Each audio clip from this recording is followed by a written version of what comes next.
লালু ভাই, এটা আপনি কার কাছে নিয়ে এলেন? ওনারে চিনস না তুই? উনি অনেক বড় তান্ত্রিক। এই দেশে ওনার লক্ষ লক্ষ মুরিদ। উনি নতুন একটা বই লিখছে, বইয়ের নাম শয়তান ধরার গর্জন। যেই বই পইরা নতুন কইরা লাখ লাখ মানুষ তান্ত্রিক হইতাছে। কিন্তু লালু ভাই, আশেপাশে তো কোনো তান্ত্রিক বা মুরিদ দেখতেছি না। আরে ওগুলা তো সব ফেসবুক আর টিকটকে। বাবা, সঞ্জনা নামের এক আত্মার আমার ধরতে হইব বাবা। আপনি আমার সফল হওয়ার একটা উপায় দেন। যদি সফল হতে চাও তাহলে আমার লেখা এই বইটি নাও, শয়তান ধরার গর্জন। এই বইটি নেওয়ার সাথে সাথেই তোমার জীবনে থাকবে না কোনো অর্জন।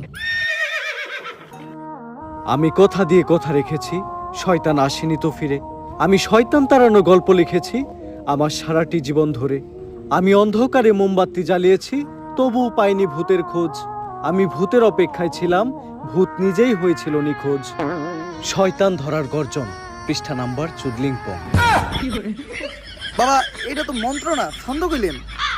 মার্কেটে আপাতত ছন্দই চলে। বাবা, বইটা একটা আমারও লাগবো। দাম কত এটার? মাত্র 1000 টাকা। ইয়ে, 1000 টাকা দিয়ে আর কিনুম? 1000 টাকা হাতে নিয়ে ভূতের ডাক দিলে ভূত নিজেই চাল চলে আয় পড়বো। 1000 টাকা দিয়ে বইয়ের দাম, এই বইয়ের বিশেষত্ব কি? এই বইটা আমি আমার নিজ হাতে লিখেছি। দেহি আতেলে এত খারাপ। দেহি বইয়ের প্রথম পৃষ্ঠায় কি লেখা?